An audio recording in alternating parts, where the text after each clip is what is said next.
Olá, queridos alunos, sejam bem-vindos a mais uma aula de programação orientada a objetos para as turmas de Ciência da Computação e Matemática Computacional.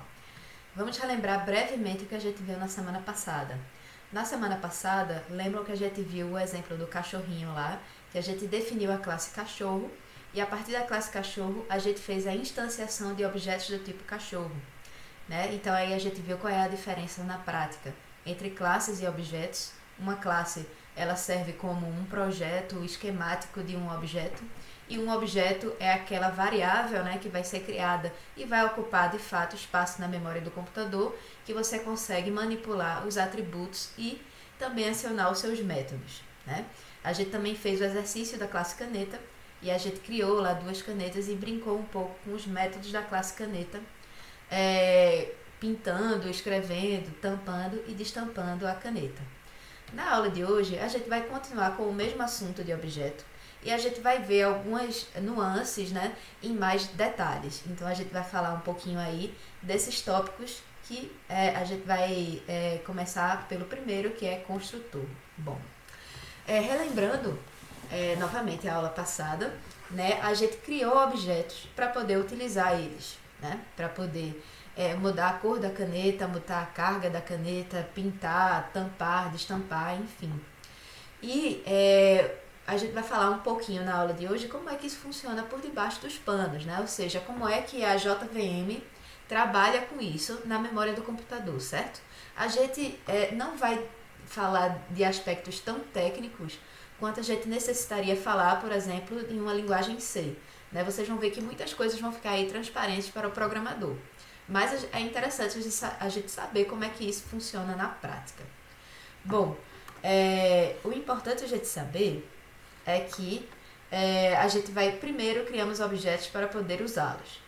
Sempre que um objeto é criado, ele vai para uma área de memória conhecida como heap, certo? Então a gente vai ver que Java, a JVM, na verdade, né, quando ela vai criando objetos, ela vai utilizar essa área da memória chamada heap, né, o mesmo nome aí da estrutura de dados, que é a estrutura de dados que é utilizada, né? O espaço de memória alocado por cada objeto varia, né? Então, dependendo das partes que constituem aquele objeto, se são tipos primitivos, se existe uma associação com outras classes, esse tamanho na memória do computador vai variar, mas o programador não precisa se preocupar com isso, certo? Então, nada de alocação dinâmica de memória e depois desalocar a memória, nada disso a gente vai ter acesso explícito, certo? A gente vai ver como é que vai funcionar em Java. E os objetos, via de regra, eles são criados através de um construtor, né? Eu criei objetos na aula passada, mas a gente não entrou em detalhes sobre o que era um construtor, né? A gente simplesmente disse que, eu estou aqui declarando uma variável denominada conta, né? Essa conta vai ser do tipo objeto conta, que a gente definiu essa classe, né? E aqui, após o operador de atribuição, a gente vai utilizar o operador new, né? Esse operador new aqui a gente viu na aula passada. E aí a gente repete o nome da classe que a gente quer que a gente quer que seja criada, né? Na verdade, não é bem isso que acontece, né? A gente não está passando o nome, a gente está passando o construtor. E aí a gente vai ver o que é o construtor na prática, né? Tanto que tem aqui, esses parênteses, que no caso dessa instanciação tá vazio, né? A gente não está passando nada, mas a gente pode passar coisas aqui também, dependendo da definição do construtor da classe, né? Então vamos falar um pouquinho mais sobre o construtor. Então toda classe deve ter pelo menos um construtor. O construtor ele define como os atributos de um objeto devem ser inicializados. Por exemplo, né? Quando a classe não define um construtor, que foi o caso da nossa classe caneta e da classe conta, né, que a gente viu na aula passada, o compilador ele gera o construtor default, ou seja, ele não fica visível no código, a gente não definiu o construtor em canto nenhum, no entanto, foi o que a gente usou até o momento para declarar as nossas variáveis do tipo conta e do tipo caneta. né? Na prática, se a gente quiser definir um construtor, a gente vai fazer o seguinte, ó. Ele parece um método, mas ele não possui um tipo de retorno. Na verdade, quando a gente vai criar um construtor, ele tem que ser um método que vai ser criado com o mesmo nome da classe, ele não vai ter um tipo de retorno, ou seja, eu não coloco nem void e nem o tipo de retorno, certo? Simplesmente eu repito o nome da classe e entre parênteses os parâmetros que eu vou utilizar no momento da instanciação daquele objeto. Vamos ver como é que isso funciona na prática, né? Aqui eu tenho a classe conta, né, que veio lá da aula passada. Na classe conta eu tenho dois atributos, um atributo número, que é do tipo string, e um atributo saldo, que é do tipo double, certo? E aqui eu vou definir o meu construtor, né? Então eu repito o nome daquela classe, classe conta, e aí eu estou passando dois parâmetros, uma string número e um double saldo, né? Essas variáveis que vêm de fora, digamos assim, no momento da instanciação, eu vou fazer alguma coisa com elas aqui dentro do construtor, né? Abre e fecha chaves, então aqui dentro eu vou ter o corpo do meu construtor e, via de regra, né, o que a gente faz na prática muitas vezes é fazer com que esses valores que eu estou recebendo de fora sejam atribuídos lá nos atributos internos daquele objeto, né? Então, o que eu quero dizer aqui com this.número recebe número, na prática, o que é que vai acontecer?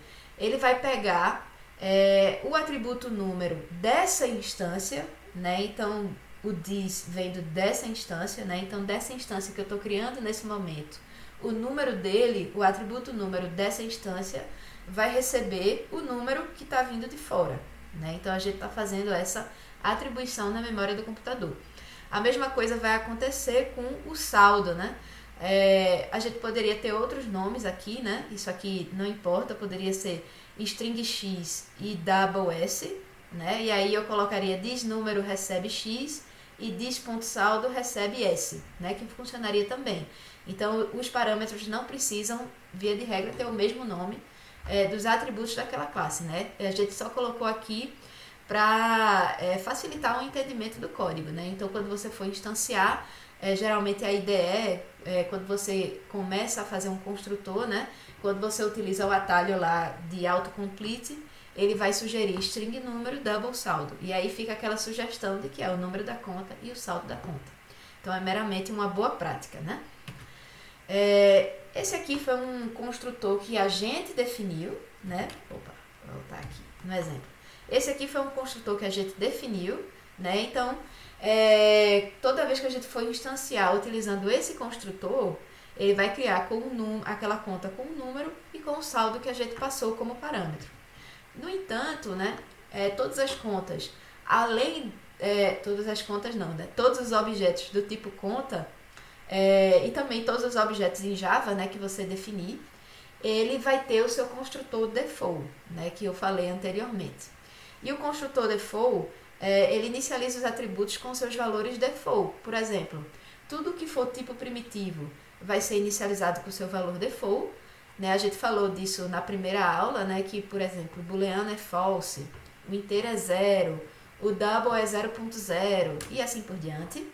E se você tiver, porventura, um objeto como atributo daquela classe, ele vai inicializar aquele objeto como sendo null, certo? Então, null é uma referência para nada, né? Ele aponta para o nada.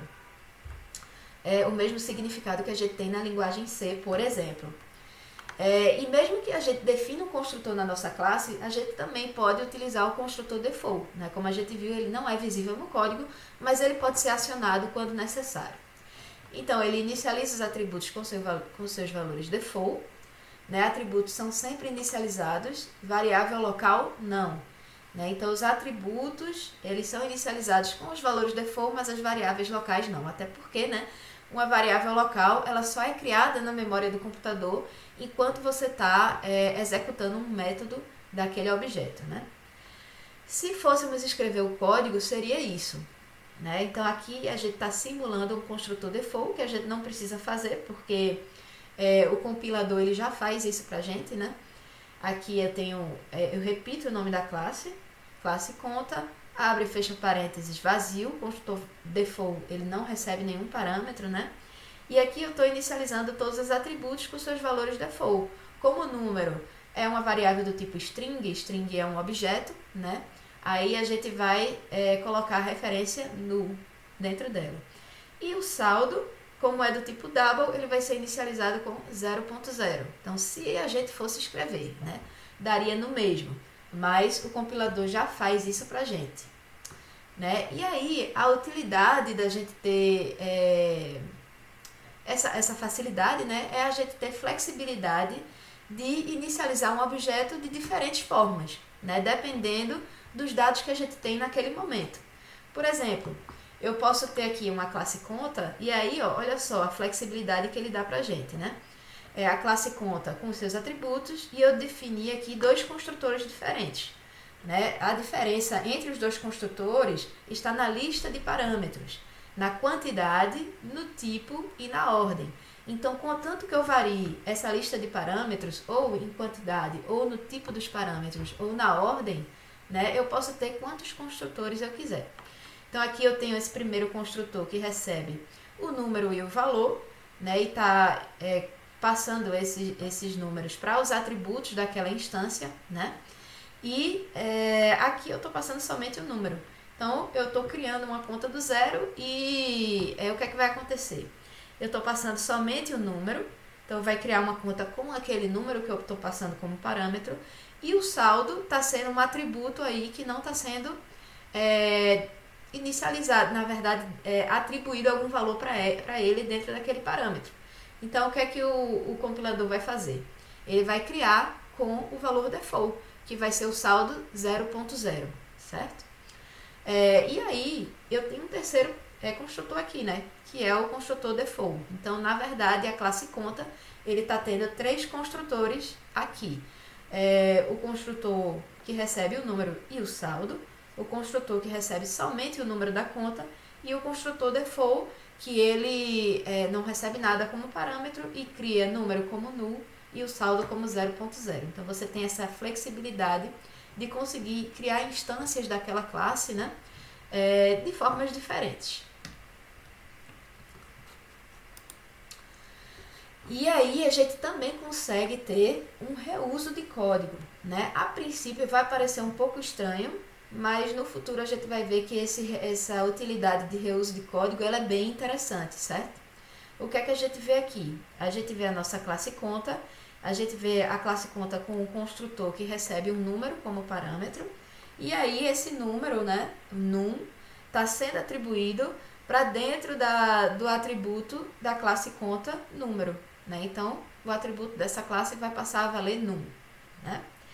E eu tenho um segundo construtor que ele vai receber não só o número da conta, como também um valor de saldo inicial daquela conta, né? E aí, ó, eu estou passando this e entre parênteses o num, que é a variável do tipo string, né? E esse this aqui, ele vai saber que ele vai ter que executar o construtor que recebe somente o número como parâmetro, certo? E aí, quando a gente fizer esse recurso, né, de um construtor chamar o outro construtor, a gente tem que tomar cuidado, né, de ser o primeiro comando daquele construtor. E aí, em seguida, uma vez que ele executa, o que é que vai acontecer, né? O fluxo de controle desse programa. Quando ele acessa, quando você vai, eu posso até fazer o exemplo, né, observando lá o depurador do Eclipse, mas o que é que acontece na memória do computador? Você inicializa uma conta lá, com o operador new, passando o número 123 e passando o valor do saldo R$50, por exemplo. Aí ele vai chegar aqui e vai ver o this, né? Aí quando ele vê o this, ele vai procurar o construtor. Qual o construtor?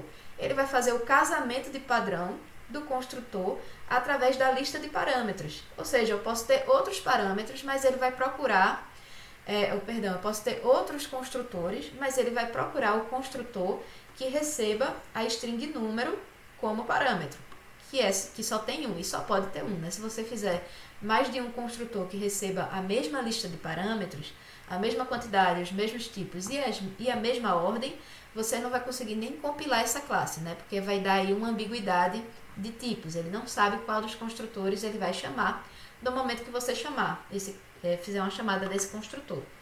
Então aqui o casamento de padrão vai ser com esse construtor aqui de cima, né, que recebe um string número.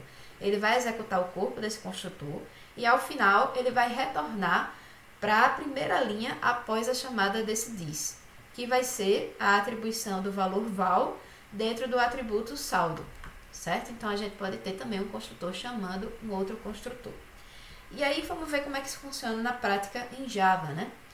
Aqui eu estou inicializando uma variável de referência denominada C. Essa variável é do tipo conta, né, que foi a classe que a gente definiu, e ela vai ser atribuída um valor que é a instanciação de uma nova conta na memória do computador. Essa instanciação é efetivada através do uso do operador new, né, e aqui a gente está criando uma conta através do construtor default, ou seja, o número vai ser null e o saldo vai ser 0.0. Em seguida, eu tenho uma alternativa, né?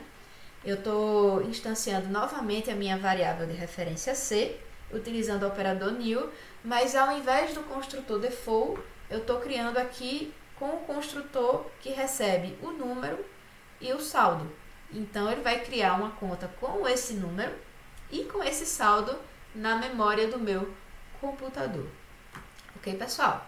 Espero que isso tenha ficado claro, né? Vai ficar um pouco mais claro no próximo vídeo, em que a gente vai falar das referências. Ou seja, o que é que acontece, né? Como é que eu posso manipular esses objetos, o que é que acontece por debaixo dos panos quando eu crio uma variável de referência no meu programa. Então, muito obrigada por terem assistido esse vídeo e deem um play para assistir o próximo vídeo. Um abraço!